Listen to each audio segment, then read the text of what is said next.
ਸਤਿ ਸ਼੍ਰੀ ਅਕਾਲ। ਤੁਸੀਂ ਜੁੜੇ ਹੋਏ ਹੋ ਪੰਜਾਬੀ ਰੇਡੀਓ ਐਸਏ ਦੇ ਨਾਲ ਤੇ ਮੈਂ ਹਾਂ ਪ੍ਰਵੀਨ ਸ਼ਰਮਾ ਲੈ ਕੇ ਹਾਜ਼ਰ ਹਾਂ ਪ੍ਰੋਗਰਾਮ ਖਬਰ ਤੇ ਨਜ਼ਰ ਪ੍ਰੋਗਰਾਮ ਦੇ ਵਿੱਚ ਕਈ ਅਹਿਮ ਤੇ ਕਈ ਖਾਸ ਖਬਰਾਂ ਨੂੰ ਲੈ ਕੇ ਚਰਚਾ ਕਰਨ ਦੇ ਲਈ ਜੁੜ ਚੁੱਕੇ ਨੇ ਪੰਜਾਬ ਤੋਂ ਸੀਨੀਅਰ ਪੱਤਰਕਾਰ ਦੀਪਕ ਸ਼ਰਮਾ ਚਨਾਰਥਲ ਜੀ।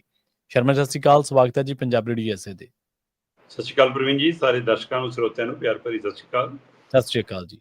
ਪ੍ਰੋਗਰਾਮ ਦੇ ਵਿੱਚ ਅੱਗੇ ਵਧਣ ਤੋਂ ਪਹਿਲਾਂ ਧੰਨਵਾਦ ਕਰਦੇ ਚਲੇ ਸਪਾਂਸਰਸ ਦਾ ਜਿਹੜੇ ਜ਼ਰੀਆ ਬਣਦੇ ਨੇ ਇਹਨਾਂ ਪ੍ਰੋਗਰਾਮਾਂ ਨੂੰ ਤੁਹਾਡੇ ਤੱਕ ਪਹੁੰਚਾਉਣ ਦੇ ਲਈ। ਖਾਲਸਾ ਇੰਸ਼ੋਰੈਂਸ ਏਜੰਸੀ ਵਾਲੇ, ਜਿਨ੍ਹਾਂ ਤੋਂ ਤੁਸੀਂ ਹਰ ਤਰੀਕੇ ਦੀ ਇੰਸ਼ੋਰੈਂਸ ਲੈ ਸਕਦੇ ਹੋ। ਇੰਸ਼ੋਰੈਂਸ ਬਾਰੇ ਪਤਾ ਕਰਨ ਦੇ ਲਈ ਇਹਨਾਂ ਦਾ ਨੰਬਰ ਹੈ 468-272-2500। ਇਹ 1992 ਤੋਂ ਲਗਾਤਾਰ ਇੰਸ਼ੋਰੈਂਸ ਬਿਜ਼ਨਸ ਦੇ ਵਿੱਚ ਸ਼ਾਨਦਾਰ ਸੇਵਾਵਾਂ ਦੇ ਰਹੇ ਨੇ ਤੇ ਅਮਰੀਕਾ ਭਰ ਦੇ ਵਿੱਚ ਇੰਸ਼ੋਰੈਂਸ ਕਰਦੇ ਨੇ। ਓਬਾਮਾ ਕੇਅਰ, ਮੈਡੀਕਲ ਜਾਂ ਫਿਰ ਕਵਰਡ ਕੈਲੀਫੋਰਨੀਆ ਬਾਬਤ ਪਾਲਿਸੀ ਕਰਵਾਉਣ ਦੇ ਲਈ, ਸਲਾਹ ਲੈਣ ਦੇ ਲਈ ਅੱਜ ਹੀ ਕਾਲ ਕਰੋ 468-272-2500 ਤੇ। ਟਰਕੀਅਨ ਇਮੀਗ੍ਰੇਸ਼ਨ ਲਾ ਫਰਮ ਵਾਲੇ, ਜੇ ਟਰਕੀਆਂ ਟੋਨੀ ਟਰਕੀਆਂ ਦੇ ਨਾਲ ਤੁਸੀਂ ਯੂਐਸ ਇਮੀਗ੍ਰੇਸ਼ਨ ਬਾਬਤ ਕੋਈ ਵੀ ਸਲਾਹ ਕਰਨੀ ਹੈ ਤੇ ਇਹਨਾਂ ਦਾ ਨੰਬਰ ਹੈ 415-909-0503। ਗੁਰਦੀਪ ਸਿੰਘ ਵਰਦੀ ਕਲੋਵਿਸ, ਮਨਦੀਪ ਸਿੰਘ, ਸੰਦੀਪ ਕੌਰ ਸੈਨ ਹੋਜ਼ੇ, ਅਮਰੀਕ ਸਿੰਘ ਅਟਵਾਲ, ਜਰਨੈਲ ਸਿੰਘ ਯੂਬਾ ਸਿਟੀ, ਗੁਰਨਾਮ ਸਿੰਘ ਐਂਟੀਲੋਪ ਤੇ ਜਰਨੈਲ ਸਿੰਘ ਸਿਆਟਲ ਤੋਂ। ਇਹਨਾਂ ਸਾਰੇ ਹੀ ਸਪਾਂਸਰਸ ਦਾ ਬਹੁਤ-ਬਹੁਤ ਧੰਨਵਾਦ। ਤੇ ਜੇਕਰ ਤੁਸੀਂ ਵੀ ਪੰਜਾਬੀ ਰੇਡੀਓ ਐਸਏ ਦੇ ਇਹਨਾਂ ਪ੍ਰੋਗਰਾਮਾਂ ਨੂੰ ਸਪਾਂਸਰ ਕਰਨਾ ਚਾਹੁੰਦੇ ਹੋ ਤਾਂ ਸਟੂਡੀਓ ਦਾ ਨੰਬਰ ਹੈ 468-272-5200। ਅੱਜ ਦਾ ਇਹ ਖਬਰ ਤੇ ਨਜ਼ਰ ਪ੍ਰੋਗਰਾਮ ਸਾਲ 2025 ਦੀ 26 ਮਈ ਦਾ ਪ੍ਰੋਗਰਾਮ ਹੈ ਤੇ ਦਿਨ ਅੱਜ ਸੋਮਵਾਰ ਹੈ। ਖਬਰਾਂ ਦੀ ਸ਼ੁਰੂਆਤ ਕਰੀਏ ਸ਼ਰਮਾ ਜੀ। ਲੁਧਿਆਣਾ ਜ਼ਿਮਨੀ ਚੋਣ ਤੋਂ ਐਲਾਨ ਹੋ ਚੁੱਕਿਆ ਤੇ ਕੋਣੇ ਮੁਕਾਬਲੇ ਦੇ ਅਸਾਰ ਬਣ ਚੁੱਕੇ ਨੇ। ਜ਼ਰਾ ਪਾਇਓ ਇਹਦੇ ਤੇ ਚਾਨਣਾ, ਲੁਧਿਆਣਾ ਦੇ ਵਿੱਚ ਇਸ ਵੇਲੇ ਸਿਆਸੀ ਸਮੀਕਰਨ ਕੀ ਕਹਿ ਰਹੇ ਨੇ ਜੀ। ਬਿਲਕੁਲ ਪ੍ਰਵੀਨ ਜੀ, ਕੱਲ 26 ਮਈ ਨੂੰ ਨੋਟੀਫਿਕੇਸ਼ਨ ਹੋ ਗਿਆ ਤੇ ਇਹਦਾ ਮਤਲਬ ਕੱਲ ਤੋਂ ਹੀ ਚੋਣ ਜਾਬਤਾ ਵੀ ਲੱਗ ਗਿਆ ਤੇ ਨਾਮਜ਼ਦਗੀਆਂ ਦੀ ਪ੍ਰਕਿਰਿਆ ਵੀ ਸ਼ੁਰੂ ਹੋ ਗਈ ਜੀ। 2 ਜੂਨ ਤੱਕ ਨਾਮਜ਼ਦਗੀਆਂ ਭਰੀਆਂ ਜਾਣੀਆਂ ਨੇ।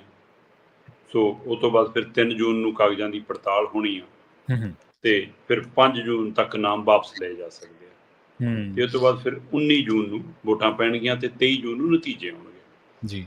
ਜਿੱਥੋਂ ਤੱਕ ਜ਼ਿਮਨੀ ਚੋਣ ਦਾ ਪਹਿਲੂ ਹੈ, ਭਾਰਤ ਦੇ ਵਿੱਚ 5 ਸੀਟਾਂ ਤੇ ਜ਼ਿਮਨੀ ਚੋਣ ਹੋਣੀ ਹੈ। 4 ਸੂਬਿਆਂ ਦੀਆਂ 5 ਸੀਟਾਂ ਨੇ, ਗੁਜਰਾਤ ਦੀਆਂ 2 ਨੇ, ਕੇਰਲਾ ਦੀ, ਪੱਛਮੀ ਬੰਗਾਲ ਦੀ ਤੇ ਪੰਜਾਬ ਦੀ ਇੱਕ ਸੀਟ ਹੈ।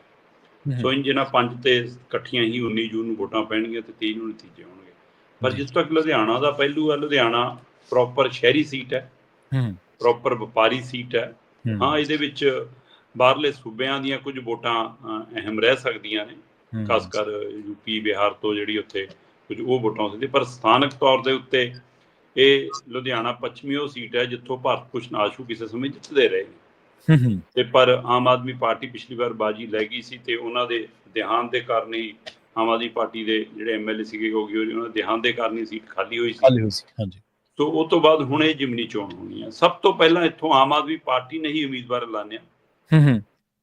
ਉਹਨਾਂ ਨੇ ਸਭ ਤੋਂ ਪਹਿਲਾਂ ਆਪਣੇ ਰਾਜ ਸਭਾ ਮੈਂਬਰ ਸੰਜੀਵ ਅਰੋੜਾ ਨੂੰ, ਜਿਹੜੇ ਲੁਧਿਆਣਾ ਨਾਲ ਸੰਬੰਧਿਤ ਹੈ, ਵਪਾਰੀ ਵਰਗ ਚੋਂ ਆਉਂਦੇ ਨੇ ਉਹ ਸਾਰਾ, ਤੇ ਉਹਨਾਂ ਨੂੰ ਉਮੀਦਵਾਰ ਬਣਾਇਆ। ਤੇ ਪਰ ਉਹਨਾਂ ਦੇ ਉਮੀਦਵਾਰ ਬਣਨ ਤੋਂ ਬਾਅਦ ਇਹ ਚਰਚਾ ਆਮ ਤੁਰੀ ਕਿ ਇਹ ਸਾਰਾ ਕੁਝ ਰਾਜ ਸਭਾ 'ਚ ਜਾਣ ਲਈ ਹੋ ਰਿਹਾ ਕਿ ਸੰਜੀਵ ਅਰੋੜਾ ਨੂੰ ਰਾਜ ਸਭਾ ਤੋਂ ਹਟਾ ਕੇ ਇੱਧਰ ਲਿਆਂਦਾ ਜਾਵੇ। ਤੇ ਉਹਨਾਂ ਨੇ ਅਸਤੀਫਾ ਨਹੀਂ ਦਿੱਤਾ। ਉਹ ਕਹਿੰਦੇ ਪਹਿਲਾਂ ਐਮਐਲਏ ਬਣ ਗਿਆ ਠੀਕ ਹੈ, ਨਹੀਂ ਤਾਂ ਫਿਰ ਰਾਜ ਸਭਾ ਹੈਗੀ ਹੈ। ਹਾਂਜੀ, ਬਿਲਕੁਲ। ਤੋ ਇਸ ਲਈ ਜੋ ਐਮਐਲਏ ਬਣਦੇ ਨੇ ਤਾਂ ਮੰਨਿਆ ਜਾ ਰਿਹਾ ਕਿ ਉਹਨਾਂ ਦਾ ਮੰਤਰੀ ਬਣਨਾ ਵੀ ਤੈਅ ਹੈ ਕਿ ਉਹਨਾਂ ਨਾਲ ਵਾਅਦਾ ਦਾਵਾ ਹੀ ਹੋਇਆ। ਵੈਸੇ ਅਜਿਹਾ ਵਾਅਦਾ ਦਾਵਾ ਤਾਂ ਇਹਨਾਂ ਦਾ ਕਿੰਨਿਆਂ ਨਾਲ ਹੀ ਹੁੰਦਾ ਰਿਹਾ ਪੰਜਾਬ ਦੇ ਵਿੱਚ, ਹੈ ਨਾ। ਹਾਂ, ਅੰਮ੍ਰਿਤਸਰ ਵਾਲਿਆਂ ਨਾਲ ਵੀ, ਜਲੰਧਰ ਵਾਲਿਆਂ, ਹੋਰ ਕਿੰਨਿਆਂ ਨਾਲ ਹੀ ਹੁੰਦਾ ਰਿਹਾ। ਤੋ ਇਸ ਲਈ ਉਹ ਸਾਰੇ ਪੂਰੇ ਤਾਂ ਨਹੀਂ ਚੜੇ, ਪਰ ਇੱਥੇ ਪੂਰਾ ਚੜ੍ਹਨ ਦੇ ਇਸ ਲਈ ਸਰ ਨੇ ਕਿ ਇਹ ਤੋਂ ਵੱਟਾ 'ਚ ਅਸਤੀਫਾ ਲੈਣਾ ਹੈ ਰਾਜ ਸਭਾ ਤੋਂ। ਸੋ ਇਸ ਲਈ ਇਹ ਪ੍ਰਕਿਰਿਆ 'ਚ ਪਰ ਉਹ ਇੱਕ ਨਾਲ 100 ਬਿਮਾਰ ਵਾਲੀ ਕਹਾਣੀ ਹੋ ਰਹੀ ਆ ਹੁਣ। ਕਿਸੇ ਸਮੇਂ ਸੀਗਾ ਕਿ ਸੰਜੀਵ ਅਰੋੜਾ ਨੂੰ ਲਿਆਉਣ ਪਿੱਛੇ ਕੇਜਰੀਵਾਲ ਜੀ ਨੇ ਰਾਜ ਸਭਾ ਜਾਣਾ। ਹੁਣ ਉਸ ਲਾਈਨ 'ਚ ਮਨੀਸ਼ ਸਿਸੋਦੀਆ ਵੀ ਖੜੇ ਨੇ ਕਿਉਂਕਿ ਭੱਜੀ ਹੋਰੀ ਤਿਆਰ ਨਹੀਂ ਹੋਏ ਛੱਡਣ ਲਈ ਸੀਟ, ਇਸ ਲਈ ਉਹ ਵੀ ਲਾਈਨ 'ਚ ਹੈਗੇ। ਤੇ ਇਹਨਾਂ ਦੋਵਾਂ ਤੋਂ ਬਾਅਦ ਤੀਜੇ ਨੰਬਰ ਤੇ ਸਤਿੰਦਰ ਜੈਨ ਵੀ ਖੜੇ ਨੇ ਕਿ ਤੁਸੀਂ ਦੋ ਹੀ ਨਹੀਂ ਜਾਂਦੇ ਤਾਂ ਮੈਨੂੰ ਇਹ ਭੇਜ ਦਿਓ ਜੀ, ਮੈਂ ਚਲਾ ਜਾਣਾ। ਉਹ ਵੀ ਵਿਹਲੇ ਹੋਏ ਹੋਏ ਨੇ। ਤੇ ਜੇ ਇਹੀ ਮਾਮਲਾ ਸਵਾਤੀ ਮਾਲੀਵਾਲ ਵਾਲਾ ਜਿਹੜਾ ਮਾਮਲਾ ਹੋਇਆ ਸੀਗਾ ਦਿੱਲੀ ਦੇ ਵਿੱਚ, ਉਸ ਸਮੇਂ ਕਹਿੰਦੇ ਵਿਭਵ ਕੁਮਾਰ ਨੂੰ ਭੇਜਣ ਬਾਰੇ ਸੋਚ ਰਹੀ ਸੀ ਆਮ ਆਦਮੀ ਪਾਰਟੀ, ਕੇਜਰੀਵਾਲ ਹੋਰੀ। ਤੇ ਵਿਭਵ ਕੁਮਾਰ ਵੀ ਅੱਜ ਕੱਲ੍ਹ ਪੰਜਾਬ 'ਚ ਨੇ, ਫਿਰ ਚੌਥੇ ਨੰਬਰ ਤੇ ਉਹ ਵੀ ਖੜੇ ਹੋਣਗੇ ਜੀ ਦੇਖ ਲਓ ਤੁਸੀਂ ਤਿੰਨੇ ਰਹਿਣ ਦਿਓ ਜੀ, ਮੈਨੂੰ ਇਹ ਜਾਣ ਦਿਓ। ਸੋ ਇੱਕ ਨਾਲ 100 ਬਿਮਾਰ ਆ, ਪਰ ਇਹ ਨਤੀਜਿਆਂ ਨੇ ਤੈਅ ਕਰਨਾ। ਜਿੱਥੋਂ ਤੱਕ ਹੈ ਇਸ ਹਲਕੇ ਦੇ ਵਿੱਚ ਦੁਬਾਰਾ ਕਾਂਗਰਸ ਨੇ ਭਾਰਤ ਭੂਸ਼ਣ ਆਸ਼ੂ ਤੇ ਭਰੋਸਾ ਜਤਾਇਆ ਤੇ ਭਾਰਤ ਭੂਸ਼ਣ ਆਸ਼ੂ ਇਸ ਵਾਰ ਕੀ ਕ੍ਰਿਸ਼ਮਾ ਦਿਖਾ ਪਾਉਂਦੇ ਨੇ ਜ਼ਿਮਨੀ ਚੋਣ 'ਚ, ਜਦੋਂ ਕਿ ਮੰਨਿਆ ਜਾਂਦਾ ਕਿ ਸਰਕਾਰ ਦਾ ਹੱਥ, ਸੱਤਾਧਾਰੀ ਦਾ ਹੱਥ ਉੱਪਰ ਰਹਿੰਦਾ। ਪਰ ਜੇ ਲੋਕ ਕੁਛ ਕਰਨ ਤੇ ਆ ਜਾਣ ਤਾਂ ਕੁਝ ਵੀ ਸੰਭਵ ਹੈ। ਸਰਕਾਰ ਬਣਦੇ ਹੀ ਸਿਮਰਜੀਤ ਮਾਨ, ਮੁੱਖ ਮੰਤਰੀ ਭਗਵੰਤ ਮਾਨ ਦੀ ਐਮਪੀ ਵਾਲੀ ਸੀਟ ਤੇ ਜਿੱਤ ਗਏ ਸੀਗੇ।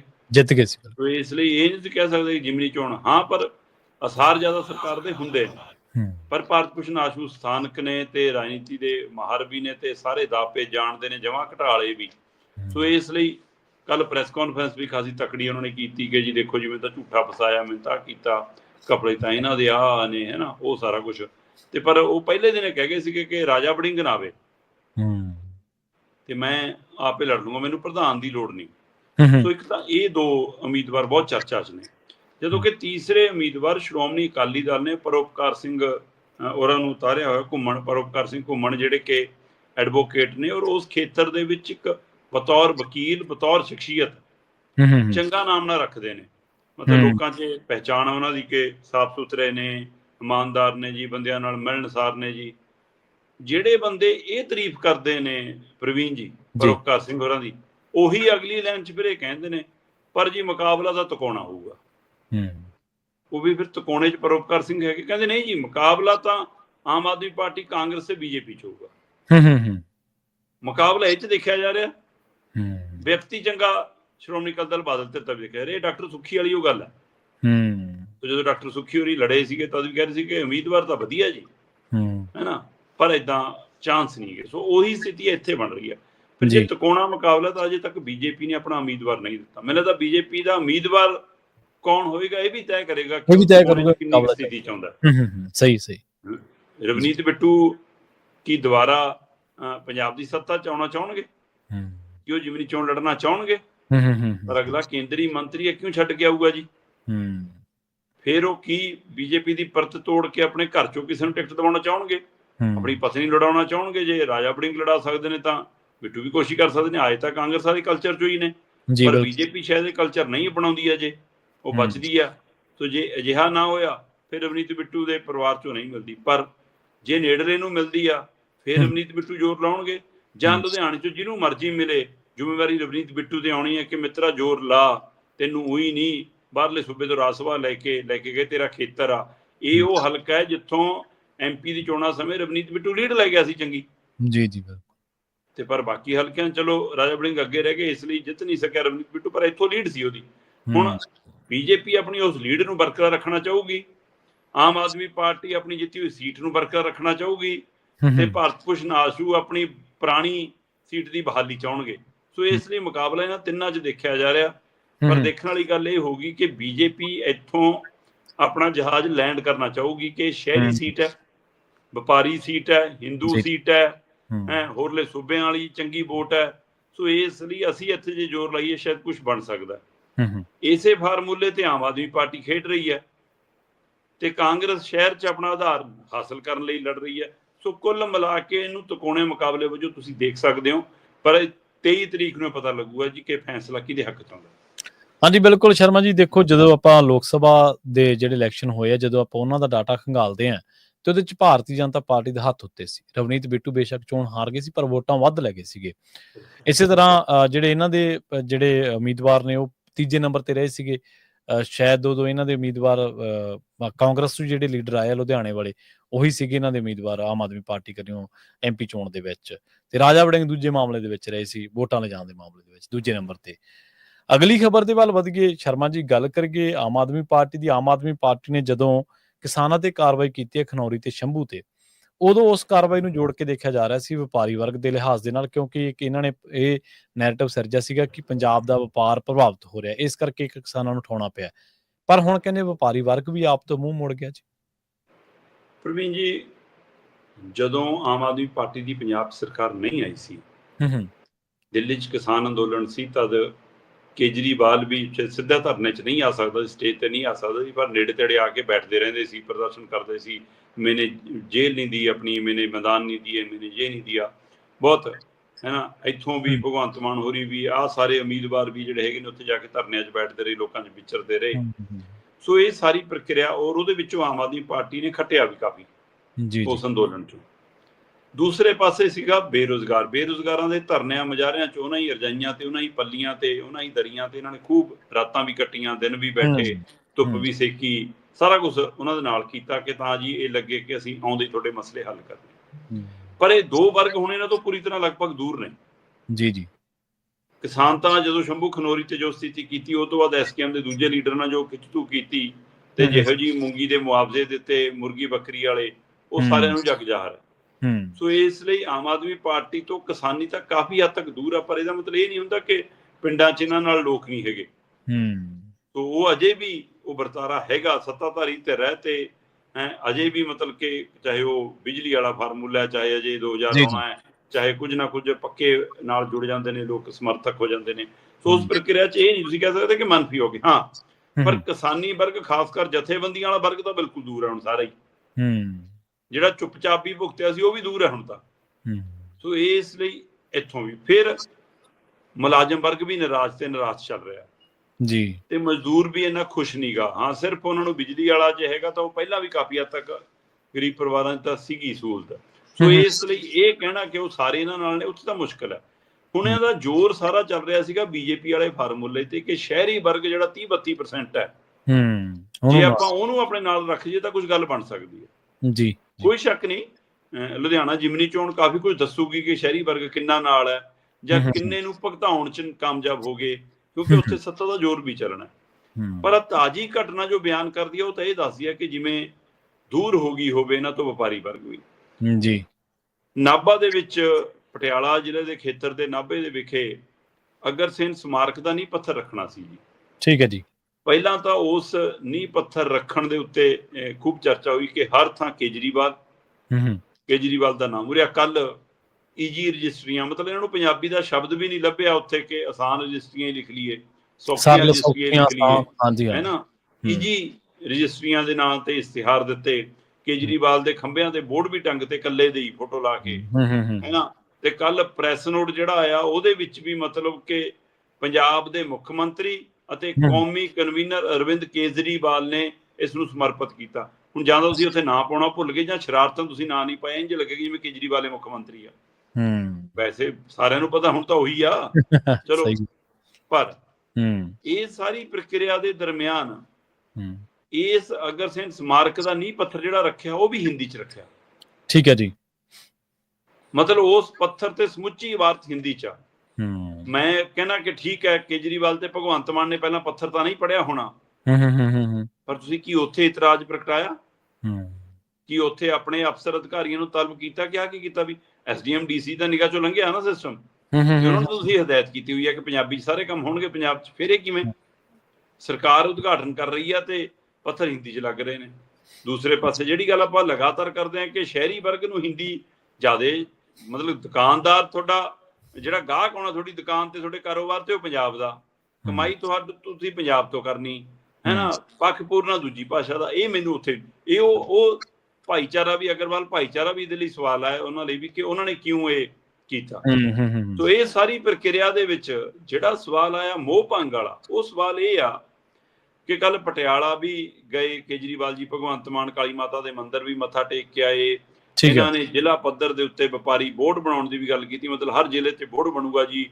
ਤੁਹਾਡਾ ਕੋਈ ਸੜਕ ਦਾ ਮਸਲਾ ਹੈ, ਵਪਾਰੀਆਂ ਦਾ, ਕਿਸਾਨ ਪਾਣੀਆਂ ਦਾ ਮਸਲਾ ਹੈ, ਕੋਈ ਫੈਕਟਰੀ ਦੀ ਕੋਈ LOC ਲੈਣੀ ਹੈ, ਕੋਈ ਕਲੀਅਰੈਂਸ ਹੈ, ਕੋਈ ਹੋਰ ਲੈਣ ਦੇਣਾ, ਕੋਈ ਰਿਸ਼ਵਤ ਮੰਗਦਾ, ਸਾਰੇ ਮਸਲੇ ਤੁਹਾਡੇ ਬੋਰਡ 'ਚ ਹੱਲ ਹੋ ਜਾ ਕਰਨਗੇ। ਅਸੀਂ ਜ਼ਿਲ੍ਹਾ ਪੱਧਰ ਤੇ ਬੋਰਡ, ਮਤਲਬ ਇਹ ਵੀ ਆਫਰ ਦੇਤੀ। ਫਿਰ ਨਾਭਾ ਖੇਤਰ 'ਚ ਸਮਾਗਮ ਸੀ। ਇਹ ਸਮਾਗਮ ਦੇ ਲਈ ਪ੍ਰਵੀਨ ਜੀ 700 VIP ਪਾਸ ਜਾਂ VIP ਇਨਵੀਟੇਸ਼ਨ ਅਗਰਵਾਲ ਭਾਈਚਾਰੇ ਦੇ ਪਰਿਵਾਰਾਂ ਨੂੰ ਵੰਡੇ ਗਏ। ਠੀਕ ਹੈ ਜੀ। ਹੁਣ ਜੇ 700 VIP ਪਾਸ ਨੇ, ਮੁੱਖ ਮੰਤਰੀ ਸਾਹਿਬ ਨੇ ਆਉਣਾ ਹੈ, ਕੇਜਰੀਵਾਲ ਜੀ ਨੇ ਆਉਣਾ ਹੈ, ਤੇ ਅਗਰਸੈਨ ਸਮਾਰਕ ਬਣਨਾ, ਅਗਰਵਾਲ ਭਾਈਚਾਰੇ ਨਾਲ ਸੰਬੰਧਿਤ ਹੀ ਸਮਾਗਮ ਹੈ ਸਿੱਧਾ, ਤੇ ਉਹਦੇ ਬਾਵਜੂਦ ਵੀ ਉਹ 700 ਦੇ ਵਿੱਚੋਂ 500 ਪਰਿਵਾਰ ਵੀ ਨਾ ਆਉਣ। ਉਹ ਅੱਛਾ, 500 ਛੱਡੋ, 250 ਪਰਿਵਾਰ ਵੀ ਨਾ ਆਉਣ, ਫਿਰ ਤਾਂ ਸਵਾਲ ਹੈਗਾ। ਕੁਰਸੀ ਲਾਈ ਹੋਵੇ ਤੁਸੀਂ 1000, ਉਹਦੇ ਪਰ 100-150 ਪੁਲਿਸ ਵਾਲਾ ਬਿਠਾਇਆ ਹੋਵੇ, ਨਰੇਗਾ ਵਾਲੀਆਂ ਬੀਬੀਆਂ ਬੂਬੀਆਂ ਬਿਠਾਈਆਂ ਹੋਣ, ਸਰਕਾਰੀ ਮੁਲਾਜ਼ਮ ਵੀ ਬਿਠਾਏ ਹੋਣ, ਹੈ ਨਾ। ਤੇ ਪੁਲਿਸ ਵਾਲਿਆਂ ਨੂੰ ਇਹ ਸਖਤ ਹਦਾਇਤ ਵੀ ਹੋਵੇ ਕਿ ਜਿਹੜਾ ਅੰਦਰ ਆ ਗਿਆ ਮੁੜ ਕੇ ਬਾਹਰ ਨਹੀਂ ਜਾਣ ਦੇਣਾ ਜਦ ਤੱਕ ਪ੍ਰੋਗਰਾਮ ਨਹੀਂ ਨਿਬੜਦਾ। ਜੀ ਜੀ। ਕਈ ਵਿਚਾਰੇ ਇਹ ਹੁੰਦੇ ਨੇ, ਸ਼ਕਲ ਦਿਖਾਇਆ, ਉਹ ਹੱਥ ਮਿਲਾਇਆ, ਉਹ ਆਯੋਜਕਾਂ ਨੂੰ ਮਿਲਿਆ, ਉਹ ਇੱਕ ਵਾਰ ਦੱਸਿਆ, ਹੋਰ ਭਾਈਚਾਰੇ ਦੇ ਲੋਕਾਂ ਨੇ ਵੀ ਤਾਂ ਆਉਣਾ ਹੁੰਦਾ ਨਾ। ਚਾਹੇ ਬੇਸ਼ੱਕ ਉਹ ਹੈ ਸਥਾਨਕ ਆਪਸ ਸਾਂਝਤਾ ਹੁੰਦੀ ਹੈ, ਤੇ ਫਿਰ ਖੁੱਲਾ ਸੱਦਾ ਵੀ ਹੁੰਦਾ ਹੈ ਜੇ ਪ੍ਰੋਗਰਾਮਾਂ ਲਈ। ਉਹਦੇ ਬਾਵਜੂਦ ਪੰਡਾਲ 'ਚ 250 ਬੰਦਾ ਨਹੀਂ ਸੀ। ਅੱਛਾ। ਤੇ ਪੁਲਿਸ ਇਸੇ ਜਦੋਜਹਿਦ 'ਚ ਲੱਗੀ ਕਿ ਕਿਤੇ 250 'ਚ ਕੋਈ ਉੱਠ ਕੇ ਨਾ ਚੱਲ ਜਾਵੇ, ਜਿਹੜਾ ਬਾਹਰ ਨੂੰ ਜਾਂਦਾ ਸੀ ਬਾਥਰੂਮ ਕਰਨ ਵੀ ਨਹੀਂ ਜਾਣ ਦੇ ਰਹੇ ਸੀ। ਜੀ ਜੀ। ਸੋ ਇਹ ਸਾਰੀ ਸਥਿਤੀ ਦੇ ਵਿੱਚ ਲੋਕਾਂ 'ਚ ਚਰਚਾ ਮੀਡੀਆ 'ਚ ਚਰਚਾ ਖੂਬ ਤੁਰੀ ਕਿ ਕੀ ਵਪਾਰੀ ਵਰਗ ਦਾ ਮੋਹ ਭੰਗ ਹੋ ਗਿਆ ਜਾਂ ਉਹ ਦਿਖਣਾ ਨਹੀਂ ਚਾਹੁੰਦਾ ਇਹਦੇ ਨਾਲ। ਹੁਣ ਇਹ ਪਤਾ ਨਹੀਂ ਗਾਜ ਅਫਸਰਾਂ ਤੇ ਡਿੱਗਣੀ ਆ, ਪਤਾ ਨਹੀਂ ਇਹ ਗਾਜ ਉੱਥੇ ਦੇ MLA ਤੇ ਡਿੱਗਣੀ ਆ।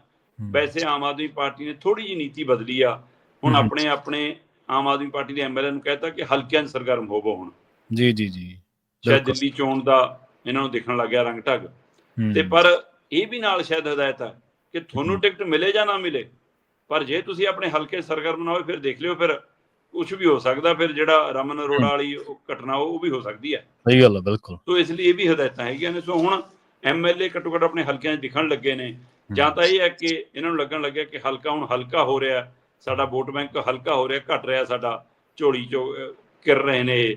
ਸੋ ਇਸ ਲਈ ਹੈ। ਪਰ ਆਹ ਘਟਨਾ ਨੇ, ਇੱਕ ਘਟਨਾ ਨੇ ਇਹ ਸੰਕੇਤ ਦਿੱਤਾ ਕਿ ਆਮ ਆਦਮੀ ਪਾਰਟੀ ਤੋਂ ਹੁਣ ਕਿਸਾਨਾਂ, ਮਜ਼ਦੂਰਾਂ, ਮੁਲਾਜ਼ਮਾਂ, ਇਹਨਾਂ ਬੇਰੁਜ਼ਗਾਰਾਂ ਤੋਂ ਬਾਅਦ ਕੀ ਵਪਾਰੀ ਵਰਗ ਵੀ ਦੂਰ ਹੋ ਗਿਆ। ਇਹਦੀ ਚਰਚਾ ਖੂਬ ਹੈ।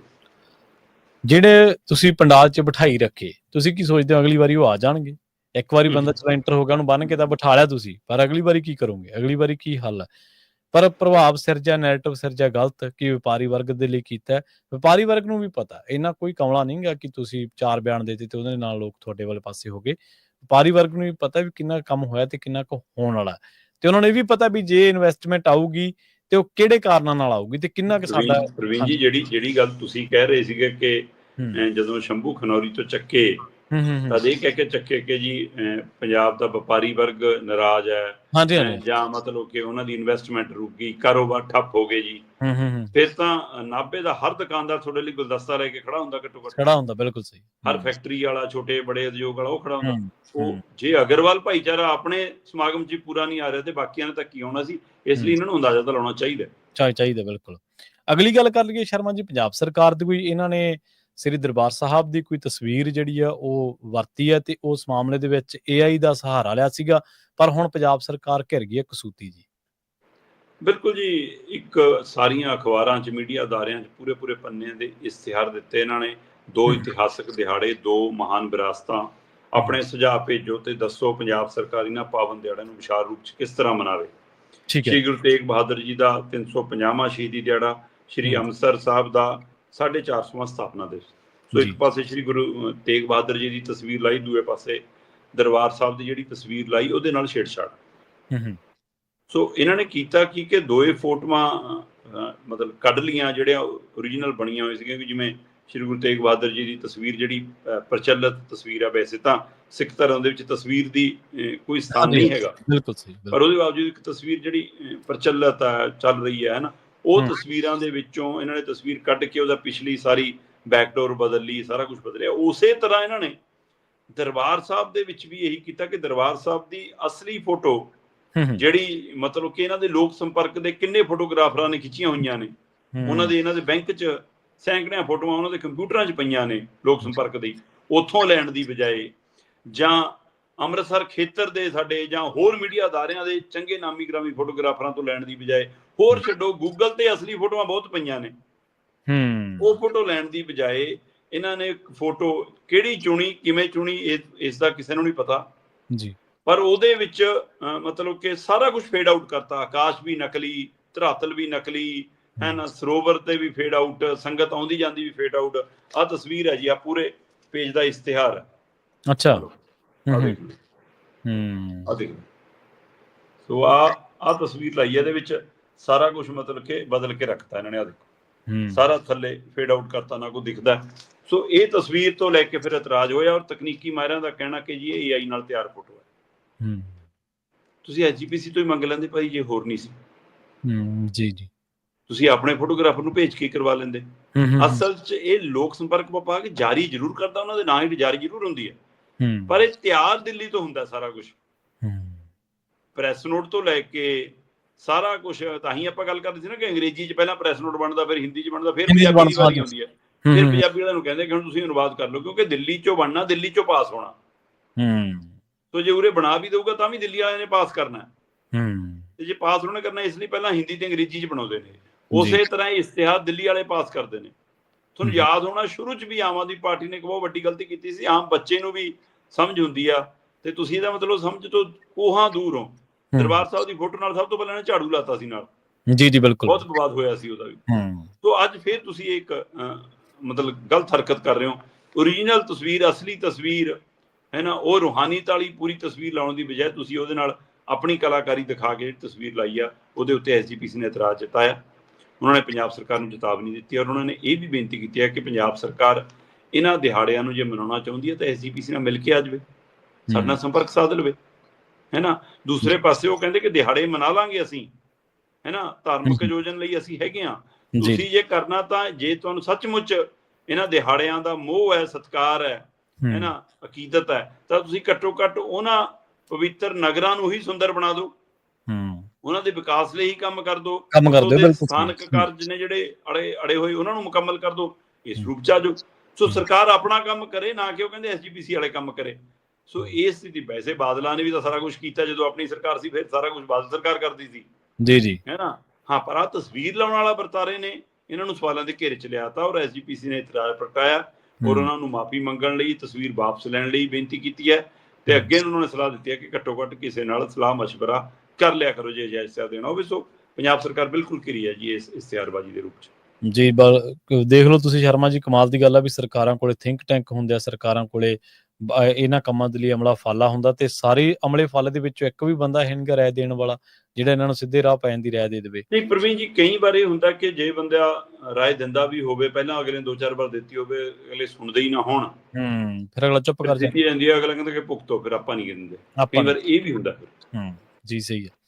ਤੇ ਅਗਲੀ ਜਿਹੜੀ ਗੱਲ ਆ ਉਹ ਪੰਥਕ ਮਸਲੇ ਨਾਲ ਜੁੜੀ ਆ, ਤੇ ਉਹ ਵੀ ਵਿਚਾਰ ਲਈਏ ਆਪਾਂ। ਜਥੇਦਾਰ ਗੜਗੱਜ ਜਿਹੜੇ ਨੇ ਉਹਨਾਂ ਦੀ ਜਥੇਦਾਰੀ ਜਾਣ ਦੇ ਚਰਚੇ ਨੇ ਜੀ।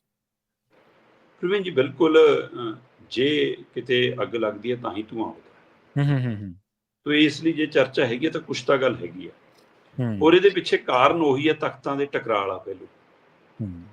ਅਸਲ 'ਚ ਸ਼੍ਰੋਮਣੀ ਕਮੇਟੀ ਤੋਂ ਵੀ ਗਾਹਾਂ ਬਾਦਲ ਪਰਿਵਾਰ ਜੀ ਪਿਛਲੇ ਲੰਮੇ ਸਮੇਂ ਤੋਂ ਇੰਝ ਵਿਵਹਾਰ ਕਰ ਰਿਹਾ ਜਿਵੇਂ ਜਥੇਦਾਰ ਉਹਨਾਂ ਦੇ ਮੁਲਾਜ਼ਮ ਨੇ, ਉਹਨਾਂ ਨੂੰ ਉਹ ਜਥੇਦਾਰ ਵਾਲਾ ਰੁਤਬਾ ਸਤਿਕਾਰ ਨਹੀਂ ਦਿੱਤਾ ਜਾਂਦਾ। ਇਸ ਲਈ ਜਦੋਂ ਗਿਆਨੀ ਹਰਪ੍ਰੀਤ ਸਿੰਘ, ਗਿਆਨੀ ਰਘੁਵੀਰ ਸਿੰਘ, ਗਿਆਨੀ ਸੁਲਤਾਨ ਸਿੰਘ ਉਹਨਾਂ ਨੂੰ ਲਾਂਭੇ ਕਰਕੇ ਬਾਬਾ ਟੇਕ ਸਿੰਘ ਧਨੌਲਾ ਤੇ ਗਿਆਨੀ ਕੁਲਦੀਪ ਸਿੰਘ ਗੜਗੱਜ ਦਾ ਨਾਮ ਆਇਆ, ਤਦ ਲੋਕਾਂ ਨੇ ਇਹ ਜਨਤਕ ਚਰਚਾ ਕੀਤੀ ਕਿ ਬਾਬਾ ਟੇਕ ਸਿੰਘ ਧਨੌਲਾ ਇਸ ਪਾਏ ਦੇ ਨਹੀਂ ਹੈਗੇ, ਉਹਨਾਂ ਨੂੰ ਨਹੀਂ ਬਣਾਉਣਾ ਚਾਹੀਦਾ, ਉਹਨਾਂ ਤਾਂ ਆਪਣੇ ਇੰਨੇ ਕਲੇਸ਼, ਆਪਣੇ ਵਿਵਾਦ ਨੇ, ਇਸ ਲਈ ਉਹ ਨਾਮ ਬਹੁਤ ਦੇਰ ਲਟਕਿਆ ਵੀ ਰਿਹਾ। ਗਿਆਨੀ ਕੁਲਦੀਪ ਸਿੰਘ ਗੜਗੱਜ ਬਾਰੇ ਵੀ ਕਿਹਾ ਕਿ ਬਿਲਕੁਲ ਉਹ ਸਿੱਖੀ ਦੇ ਵਿੱਚ ਬਹੁਤ ਪਰਪੱਕ ਨੇ, ਉਹਨਾਂ ਨੇ ਸਿੱਖਿਆ ਹਾਸਲ ਕੀਤੀ ਹੈ, ਵਿਦਵਾਨ ਨੇ, ਬੁਲਾਰੇ ਨੇ, ਚੰਗੇ ਪ੍ਰਚਾਰਕ ਨੇ, ਸੋ ਉਹ ਸਾਰੀ ਪ੍ਰਕਿਰਿਆਵਾਂ ਚੋਂ ਲੰਘ ਕੇ ਆਏ ਨੇ, ਇਸ ਲਈ ਉਹਨਾਂ ਦਾ ਇਹ ਪਹਿਲੂ ਨਹੀਂ। ਪਰ ਉਹ ਕਹਿੰਦੇ ਕਿ ਉਹ ਸਰਨਿਆਂ ਨੇ ਲਵਾਈ ਨੇ। ਇਹ ਚਰਚਾ ਵੀ ਉਸੇ ਪੰਥਕ ਧਿਰਾਂ 'ਚ ਚੱਲੀ, ਜਿਹੜੇ ਸਰਨੇ ਬਾਦਲਾਂ ਨੂੰ ਗਾਲਾਂ ਕੱਢਦੇ ਸੀਗੇ, ਹੈ ਨਾ, ਉਹੀ ਸਰਨਿਆਂ ਦੇ ਨਾਲ ਜਦੋਂ ਗਿਆਨੀ ਕੁਲਦੀਪ ਸਿੰਘ ਗੜਗੱਜ ਜਨਤਕ ਜੀਵਨ ਵੀ ਬਤਾਉਂਦੇ ਸੀ ਤਦ ਇਹ ਵੀ ਗਾਲਾਂ ਕੱਢਦੇ ਸੀ। ਇਹਨਾਂ ਨੇ ਵੀ ਬਹੁਤ ਸਵਾਲ ਖੜੇ ਕੀਤੇ ਨੇ, ਪਰ ਜਦੋਂ ਹੁਣ ਸਰਨਾ ਇੱਧਰ ਆਏ ਤੇ ਕਹਿੰਦੇ ਇਹ ਵੀ ਨਾਲ ਆਏ, ਤੇ ਇਸ ਲਈ ਕਹਿੰਦੇ ਇਹ ਉਹਦਾ ਫਲ ਮਿਲਿਆ। ਇਹ ਤਾਂ ਲੋਕਾਂ ਨੇ ਗੱਲ ਤਾਂ ਕਰਨੀ ਹੁੰਦੀ ਹੈ, ਜਿਹਨੂੰ ਵੀ ਲਾਉਂਗੇ ਉਹਦੇ ਬਾਰੇ ਕੁਛ ਨਾ ਕੁਛ ਤਾਂ ਹੋਊਗਾ।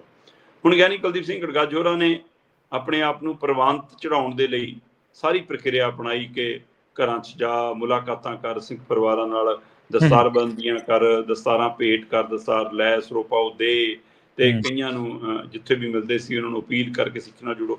ਸੋ ਇਸ ਤਰ੍ਹਾਂ ਚਰਚਾ 'ਚ ਵੀ ਰਹੇ ਤੇ ਕੁਝ ਕਰਦੇ ਵੀ ਨਜ਼ਰ ਆਏ।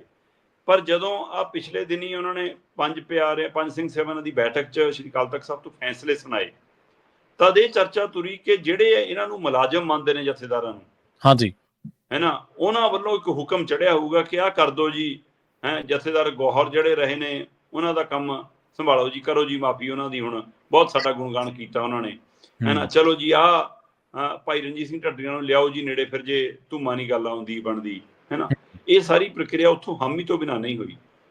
ਪਰ ਉਸ ਨੂੰ ਅਪਣਾਉਣਾ ਕਿਵੇਂ ਹੈ, ਕਿਹੜੀ ਵਿਧਾ ਰਾਹੀਂ ਕਰਨਾ ਹੈ, ਕਦੋਂ ਕਰਨਾ ਹੈ, ਇਕੱਠਾ ਕਰਨਾ, ਅੱਡੋ ਅੱਡ ਕਰਨਾ ਹੈ, ਇਹ ਤਾਂ ਹੁਣ ਤੁਹਾਡੀ ਮਹਾਰਤ ਸੀ।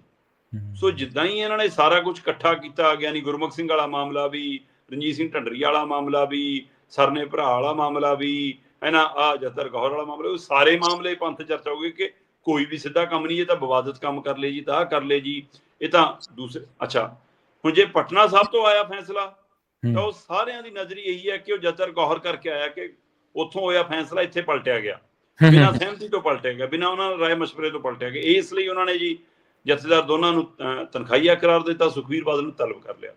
ਪਰ ਉਹ ਕਹਿੰਦੇ ਕਿ ਨਹੀਂ, ਇਹਦੇ ਪਿੱਛੇ ਬਾਬਾ ਧੂਮਾ ਵੀ ਹੈ ਜਿਹੜਾ ਅੱਜ ਕੱਲ੍ਹ ਬੀਜੇਪੀ ਨਾਲ ਆ। ਸੋ ਇਸ ਲਈ ਜੇ ਭਾਈ ਜੀ ਸਿੰਘ ਢੱਡਰੀਆਂ ਨੂੰ ਲਿਆ ਰਹੇ ਨੇ ਤਾਂ ਧੂਮਾ ਫਿਰ ਉਧਰੋਂ ਕਾਰਵਾਈ ਕਰਾ ਰਿਹਾ, ਇਸ ਲਈ ਹੋਇਆ। ਪਰ ਇਹਦੇ ਵਿੱਚ ਸੰਗਤ 'ਚ, ਕੌਮ 'ਚ, ਸਿੱਖ ਜਗਤ 'ਚ ਸੁਨੇਹਾ ਕੀ ਗਿਆ ਜੀ? ਤੁਸੀਂ ਜਥੇਦਾਰ, ਪ੍ਰਧਾਨ, ਲੀਡਰ, ਅਕਾਲੀ ਆਗੂ ਇਹ ਤਾਂ ਟਕਰਾ ਹੀ ਰਹੇ ਸੀ, ਤੁਸੀਂ ਤਖਤਾਂ ਦਾ ਟਕਰਾ ਕਰਾਤਾ। ਇੱਥੇ ਵੀ ਨਹੀਂ ਰੁਕੀ ਗੱਲ ਜੀ। ਇਹ ਤੋਂ ਗਾਂਹ ਵਧੀ ਜਦੋਂ 5 ਪਿਆਰਿਆਂ ਨੂੰ ਤੁਸੀਂ ਮੈਦਾਨ 'ਚ ਉਤਾਰਤਾ ਕਿ ਹੁਣ 5 ਪਿਆਰੇ ਹੁਕਮ ਦੇ ਰਹੇ ਨੇ ਜੀ ਕਿ ਸਾਨੂੰ ਪਟਨਾ ਸਾਹਿਬ ਵਾਲਾ ਫੈਸਲਾ ਮਨਜ਼ੂਰ ਨਹੀਂ ਜੀ, ਇਹ ਠੀਕ ਨਹੀਂ ਗਾ ਜੀ। ਉਹ ਸਥਿਤੀ ਜਦੋਂ ਟਕਰਾਅ ਵਧਿਆ ਤਾਂ ਕਹਿੰਦੇ SGPC ਤੋਂ ਲੈ ਕੇ ਬਾਦਲਾਂ ਦੇ ਘਰਾਂ ਤੱਕ ਇਹ ਚਰਚਾ ਤਰੀ ਜੀ ਕਿ ਵੀ ਫਿਰ ਲੱਭੋ ਜਥੇਦਾਰ ਹੋਰ। ਧਾਮੀ ਸਾਹਿਬ ਤਾਂ ਪਹਿਲਾਂ ਹੀ ਲੱਭ ਰਹੇ ਨੇ, ਧਾਮੀ ਸਾਹਿਬ ਦੀ ਤਾਂ ਪਹਿਲਾਂ ਹੀ ਨਹੀਂ ਹਲੇ ਦਾਲ ਗਲੀ, ਉਹ ਤਾਂ ਹਲੇ ਮੁਲਾਕਾਤ ਤੱਕ ਵੀ ਨਹੀਂ ਕਰਕੇ ਆਏ, ਇਸ ਲਈ ਉਹ ਤਾਂ ਵਿਧੀ ਵਿਧਾਨ ਵੀ ਬਣਾਉਣ ਨੂੰ ਫਿਰਦੇ ਨੇ। ਸੋ ਇਹ ਚਰਚਾ ਤੁਰੀ ਆ ਤਾਂ ਇਹਦਾ ਮਤਲਬ ਇਹਦੇ ਤੇ ਕਾਰਵਾਈ ਵੀ ਹੋ ਸਕਦੀ ਹੈ। ਬਾਬਾ ਧਨੌਲਾ ਦਾ ਤਾਂ ਜਾਣਾ ਤੈਅ ਹੈ ਜੀ ਜੀ। ਤੇ ਇਹਨਾਂ ਨੂੰ ਕੀ ਸ਼੍ਰੀ ਅਕਾਲ ਤਖਤ ਸਾਹਿਬ ਤੋਂ ਸੇਵਾ ਤੋਂ ਮੁਕਤ ਕੀਤਾ ਜਾਊਗਾ ਜਾਂ ਦੋਵੇਂ ਤਖਤਾਂ ਤੋਂ ਪੱਕਾ ਮੁਕਤ ਕਰਤਾ ਜਾਊਗਾ, ਇਹ ਆਉਣ ਵਾਲਾ ਸਮਾਂ ਤੈਅ ਕਰੂਗਾ। ਔਰ ਜ਼ਰੂਰੀ ਨਹੀਂ ਹੁੰਦਾ ਕਿ ਆਪਾਂ ਅੱਜ ਗੱਲ ਕੀਤੀ ਘੰਟੇ ਨੂੰ ਸਵੇਰ ਨੂੰ ਹੋ ਜਾਣੀ ਇਸ ਪ੍ਰਕਿਰਿਆ ਨੂੰ, ਕਿਉਂਕਿ ਅਜੇ ਤੱਕ ਕੋਈ ਬਣ ਲਈ ਵੀ ਤਿਆਰ ਨਹੀਂ ਪੂਰੇ ਰੂਪ 'ਚ ਜਿਹਨਾਂ ਤੱਕ ਪਹੁੰਚ ਕੀਤੀ ਆ। ਸੋ ਇਸ ਲਈ ਪ੍ਰਕਿਰਿਆ ਨੂੰ ਸਮਾਂ ਵੀ ਕੁਝ ਲੱਗ ਸਕਦਾ, ਪਰ ਇਹਦੀ ਚਰਚਾ ਤੁਰੀ ਹੈ।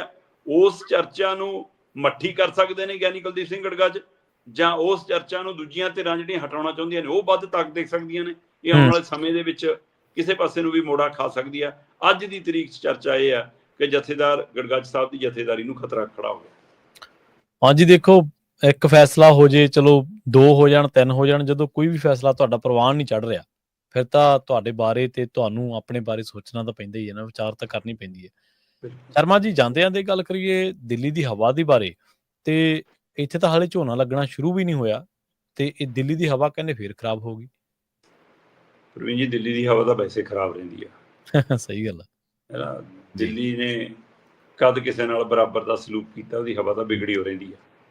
ਚਲੋ ਆਪਾਂ ਅੱਜ ਰਾਜਨੀਤਿਕ ਬਜਾਏ ਜਿਹੜਾ ਕੁਦਰਤੀ ਹਵਾ ਉਹਦੀ ਜ਼ਿਕਰ ਕਰੀਏ, ਠੀਕ ਹੈ ਨਾ। ਉਹ ਆਬੋ ਹਵਾ ਦੇ ਵਿੱਚ ਜ਼ਹਿਰ ਦਿੱਲੀ ਵਾਲੇ ਘੋਲਦੇ ਨੇ ਤੇ ਬਦਨਾਮ ਪੰਜਾਬ ਵਾਲਿਆਂ ਨੂੰ ਕਰ ਲੈਂਦੇ ਨੇ। ਇਸ ਸਾਰੀ ਪ੍ਰਕਿਰਿਆ ਦੇ ਵਿੱਚ ਹੁਣ ਜਿਹੜਾ ਸਵਾਲ ਹੈ, ਜਦੋਂ ਆਮ ਆਦਮੀ ਪਾਰਟੀ ਦੀ ਦਿੱਲੀ 'ਚ ਸਰਕਾਰ ਸੀ ਤਦ ਇਹ ਪੰਜਾਬ 'ਚ ਜੇ ਕਾਂਗਰਸ ਦੀ ਸਰਕਾਰ ਸੀ ਜਾਂ ਬਾਦਲਾਂ ਦੀ ਸਰਕਾਰਾਂ ਰਹੀਆਂ ਪਿਛਲੀਆਂ ਸਰਕਾਰਾਂ ਸਮੇਂ, ਤਦ ਬਹੁਤ ਭੰਡਿਆ ਗਿਆ ਪੰਜਾਬ ਨੂੰ ਕਿ ਇੱਥੋਂ ਧੂੰਆਂ ਆਉਂਦਾ ਜੀ। ਜਦੋਂ ਦਿੱਲੀ 'ਚ ਵੀ ਕੇਜਰੀਵਾਲ ਸੀ ਤੇ ਪੰਜਾਬ 'ਚ ਵੀ ਭਗਵੰਤ ਮਾਨ ਸੀ, ਫੇਰ ਨਹੀਂ ਪੰਜਾਬ ਦਾ ਧੂੰਆਂ ਦਿੱਲੀ ਗਿਆ। ਫੇਰ ਬੀਜੇਪੀ ਵਾਲਿਆਂ ਨੂੰ ਦਿੱਲੀ ਵਾਲੇ ਬੀਜੇਪੀ ਵਾਲਿਆਂ ਨੂੰ ਪੰਜਾਬ ਦਾ ਧੂੰਆਂ ਲੱਗਦਾ ਸੀ, ਆਪ ਵਾਲਿਆਂ ਨੂੰ ਨਹੀਂ ਲੱਗਦਾ ਸੀ, ਹੈ ਨਾ। ਫਿਰ ਇਹ ਵੀ ਕਮਾਲ ਰਿਹਾ। ਤੇ ਉਸ ਤੋਂ ਬਾਅਦ ਹੁਣ ਦਿੱਲੀ 'ਚ ਬੀਜੇਪੀ ਦੀ ਸਰਕਾਰ ਆ। ਤੇ ਤੁਸੀਂ ਦਰੁਸਤ ਫਰਮਾਇਆ ਕਿ ਜਦੋਂ ਪੰਜਾਬ 'ਚ ਝੋਨਾ ਲੱਗਦਾ ਹੈ, ਉਹਨਾਂ ਦਿਨਾਂ 'ਚ ਝੋਨਾ ਵੱਢ ਹੁੰਦਾ ਹੈ ਅਕਤੂਬਰ ਨਵੰਬਰ 'ਚ ਆ ਕੇ, ਉਸ ਤੋਂ ਬਾਅਦ ਪਰਾਲੀਆਂ ਨੂੰ ਅੱਗ ਲੱਗਦੀ ਹੈ ਤੇ ਉਧਰ ਮੌਸਮ ਬਦਲ ਰਿਹਾ ਹੁੰਦਾ ਤੇ ਦਿੱਲੀ ਦੇ ਮੌਸਮ ਦੀ ਨਮੀ ਦਾ ਹਵਾਲਾ ਵੀ ਹੈ। ਤੇ ਉਸ ਦੇ ਵਿੱਚ ਕਹਿੰਦੇ ਬਹੁਤ ਮਤਲਬ ਕਿ 5% 7% ਹੈ ਨਾ ਰਹਿੰਦ ਖੂਨ ਦੀ ਅੱਗ ਦਾ ਕਾਰਨ ਹੁੰਦਾ ਕਣ, ਬਾਕੀ 90-95% ਤਾਂ ਹੋਰ ਕਾਰਨ ਹੈ ਹਵਾ ਦੇ ਪ੍ਰਦੂਸ਼ਿਤ ਹੋਣ ਦੇ। ਪਰ ਉਹਦੇ ਬਾਵਜੂਦ ਵੀ ਪੰਜਾਬ ਨੂੰ ਬਦਨਾਮ ਕੀਤਾ ਜਾਂਦਾ। ਪਰ ਇਹ ਨਾ ਅੱਜ ਅਕਤੂਬਰ ਮਹੀਨਾ ਨਾ ਨਵੰਬਰ ਮਹੀਨਾ ਜੀ, ਨਾ ਸਰਦੀ ਦੀ ਆਮਦ ਹੈ। ਮਤਲਬ ਜੇ ਅਪ੍ਰੈਲ ਮਈ ਮਹੀਨੇ 'ਚ ਵੀ ਦਿੱਲੀ ਦੀ ਹਵਾ ਖਰਾਬ ਹੈ ਤੇ ਫਿਰ ਹੁਣ ਦੱਸੋ ਜੀ ਕਿਹਨੂੰ ਜ਼ਿੰਮੇਵਾਰ ਠਹਿਰਾਉਣਾ? ਪੰਜਾਬ ਨੂੰ, ਕਿਉਂਕਿ ਪੰਜਾਬ 'ਚ ਤੁਹਾਡੀ ਭਾਈਵਾਲ ਦੀ ਸਰਕਾਰ ਨਹੀਂ ਹੈ, ਜਾਂ ਥੋੜਾ ਜਿਹਾ ਗਾਂਹ ਹਿਮਾਚਲ 'ਚ ਉੱਥੇ ਤੁਹਾਡੀ ਭਾਈਵਾਲ ਦੀ ਸਰਕਾਰ ਨਹੀਂ, ਉਹਨਾਂ ਦਾ ਨਾਂ ਲਾਉਣਾ ਤਾਂ ਦੱਸ ਦਿਓ। ਵੈਸੇ ਨਾ ਆਮ ਆਦਮੀ ਪਾਰਟੀ ਜਦੋਂ ਦਿੱਲੀ ਤੋਂ ਬਾਹਰ ਹੋਈ ਤੇ ਬੀਜੇਪੀ ਆਈ ਤੇ ਫਿਰ ਤਾਂ ਤੁਹਾਡੀ ਦਿੱਲੀ 'ਚ ਡਬਲ ਇੰਜਨ ਵਾਲੀ ਸਰਕਾਰ ਵੀ ਆ ਗਈ। ਪਰ ਡਬਲ ਕਿਉਂ? ਦਿੱਲੀ 'ਚ ਤਾਂ 4 ਇੰਜਨ ਵਾਲੀ ਸਰਕਾਰ ਹੈ। ਜੀ ਖੁਦ ਆਪਣੀ ਸਰਕਾਰ ਤੁਹਾਡੀ ਜਿਹੜੀ ਕੇਂਦਰ ਸਰਕਾਰ ਮੋਦੀ ਸਰਕਾਰ ਜਿਹਨੂੰ ਕਹਿੰਦੇ ਹੋ, ਉਹਦਾ ਵੀ ਸਾਰਾ ਕੰਮਕਾਰ ਦਿੱਲੀ ਤੋਂ ਹੀ ਚੱਲਦਾ। ਫਿਰ ਉਸ ਤੋਂ ਬਾਅਦ ਦਿੱਲੀ ਨੂੰ ਕੰਟਰੋਲ ਕਰਨ ਲਈ ਜਿਹੜਾ ਉੱਪਰ ਰਾਜਪਾਲ ਆਇਆ ਵਾ ਬਾਇਆ ਅਮਿਤ ਸ਼ਾਹ ਜਿਹਨਾਂ ਦਾ ਕੰਟਰੋਲ ਆ, ਉਹ ਵੀ ਦਿੱਲੀ ਤੋਂ ਇਹਨਾਂ ਦੇ ਆਪਣੇ। ਫਿਰ ਤੀਜਾ ਇੰਜਨ ਤੁਹਾਡਾ ਹੁਣ ਬੀਜੇਪੀ ਦੀ ਸਰਕਾਰ ਆ ਗਈ ਉੱਥੇ, ਹੈ ਬੀਬੀ ਗੁਪਤਾ ਹੋਰੀ ਉੱਥੇ CM ਨੇ। ਉਸ ਤੋਂ ਬਾਅਦ ਨਗਰ ਨਿਗਮ ਵੀ ਹੁਣ ਤੁਹਾਡੇ ਦਿੱਲੀ ਦੇ ਤੁਹਾਡੇ ਕੰਟਰੋਲ 'ਚ ਆ। ਸੋ 4 ਇੰਜਨ ਤਾਂ ਦਿੱਲੀ 'ਚ ਤੁਹਾਡੇ ਨੇ। ਹੋਰ ਛੱਡੋ, ਦਿੱਲੀ ਜਿਹੜਾ NCR ਨਾਲ ਜਿਹੜੇ ਜੁੜੇ ਹੋਏ ਖੇਤਰ ਨੇ, ਜੇ ਉਧਰ ਨੋਇਡਾ ਵਾਲੇ ਪਾਸੇ ਨੂੰ ਚੱਲ ਜਾਈਏ, ਇੱਧਰ ਗੜਗਾਉਂ ਵਾਲੇ ਪਾਸੇ ਨੂੰ ਚੱਲ ਜਾਈਏ, ਹੈ ਨਾ, ਜਾਂ ਇੱਧਰ ਹਰਿਆਣੇ ਦੇ ਕਰਨਾਲ ਵਾਲੇ ਪਾਸੇ ਨੂੰ ਆ ਜਾਈਏ, ਉਧਰ ਰਾਜਸਥਾਨ ਵਾਲਾ ਖੁੰਝੇ ਵਾਲੇ ਪਾਸੇ ਨੂੰ ਚੱਲ ਜਾਈਏ, ਤਾਂ ਫਿਰ ਜਿਹੜਾ NCR ਦੇ ਵਿੱਚ ਕੁਝ ਖੇਤਰ ਰਾਜਸਥਾਨ ਦਾ ਆਉਂਦਾ, ਕੁਝ ਯੂਪੀ ਦਾ ਆਉਂਦਾ, ਕੁਝ ਹਰਿਆਣੇ ਦਾ ਆਉਂਦਾ, ਤੇ ਇਹ ਤਿੰਨਾਂ ਥਾਵਾਂ 'ਚ ਵੀ ਤੁਹਾਡੀ ਬੀਜੇਪੀ ਦੀ ਸਰਕਾਰ ਹੈ। ਤੇ ਸਾਰੀਆਂ ਸਰਕਾਰਾਂ ਤੁਹਾਡੀਆਂ, ਫਿਰ ਹਵਾ ਦਿੱਲੀ ਦੀ ਕਿਉਂ ਖਰਾਬ ਹੈ ਵੀ? ਜੀ ਸਹੀ ਹੈ। ਕਰ ਲਓ ਨਾ ਕੰਮ, ਮਿਲ ਕੇ ਕਰ ਲਓ, ਕੋਈ ਯੋਜਨਾ ਬਣਾ ਲਓ। ਸੋ ਆਬੋ ਹਵਾ ਦੇ ਕਾਰਨ ਖਰਾਬ ਹੋਣ ਦੇ ਤੁਹਾਡੇ ਦਿੱਲੀ ਦੇ ਆਪਣੇ ਨੇ, ਸਰਕਾਰਾਂ ਦੀਆਂ ਨਲਾਇਕੀਆਂ ਨੀਤੀਆਂ ਨੇ ਤੇ ਲੋਕਾਂ ਦੀਆਂ ਆਪਣੀਆਂ ਕੁਤਾਹੀਆਂ ਨੇ, ਆਪ ਸੇੜੇ ਨੇ ਤੇ ਬਦਨਾਮ ਕਰਨ ਨੂੰ ਪੰਜਾਬ ਸੇ। ਅਪ੍ਰੈਲ ਮਹੀਨੇ 'ਚ ਵੀ ਦਿੱਲੀ ਦੀ ਹਵਾ ਦੀ ਗੁਣਵੱਤਾ ਬਹੁਤ ਖਰਾਬ ਦੱਸੀ ਗਈ ਤੇ ਹੁਣ ਮਈ ਮਹੀਨਾ ਬੀਤਦਿਆਂ ਵੀ ਇਹ ਖਰਾਬ ਦੱਸੀ ਜਾ ਰਹੀ ਹੈ। ਸੋ ਇਹਨਾਂ ਦਿਨਾਂ 'ਚ ਜੇ ਖਰਾਬ ਹੈ ਫਿਰ ਭਾਈ ਅਕਤੂਬਰ ਨਵੰਬਰ 'ਚ ਪੰਜਾਬ ਨੂੰ ਨਾ ਭੰਡਿਆ ਕਰ। ਸਹੀ ਗੱਲ ਹੈ ਜੀ। ਫਿਰ ਕੋਈ ਹੋਰ ਕਾਰਨ ਲੱਭੋ ਨਾ ਜਿਹਦੇ ਨਾਲ ਹੱਲ ਹੋ ਸਕੇ। ਤੁਸੀਂ ਤਾਂ ਧੂਆਂ ਦਾ ਕਰਕੇ ਧੂਆਂ ਉਹ ਹੱਲ ਨਹੀਂ ਨਾ ਹੁੰਦਾ, ਜੇ ਧੂਏ ਤੋਂ ਬਿਨਾਂ ਵੀ ਤੁਹਾਡਾ ਤਾਂ ਉਹੀ ਹਾਲ ਆ। ਸ਼ਰਮਾ ਜੀ, ਨਾਲ ਖਾਸ ਖਬਰਾਂ ਤੇ ਖਾਸ ਜਾਣਕਾਰੀਆਂ ਦੇ ਲਈ ਤੁਹਾਡਾ ਬਹੁਤ ਬਹੁਤ ਧੰਨਵਾਦ ਜੀ। ਬਹੁਤ ਸ਼ੁਕਰੀਆ ਜੀ। ਪ੍ਰੋਗਰਾਮ ਖਬਰ ਤੇ ਨਜ਼ਰ ਨਾ ਆਪਾਂ ਇੱਥੇ ਸਮਾਪਤ ਕਰਾਂਗੇ। ਤੁਹਾਡਾ ਸਾਰਿਆਂ ਦਾ ਵੀ ਬਹੁਤ ਧੰਨਵਾਦ। ਸਤਿ ਸ਼੍ਰੀ ਅਕਾਲ। ਜੁੜੇ ਰਹੋ ਪੰਜਾਬੀ ਰੇਡੀਓ USA ਦੇ ਨਾਲ।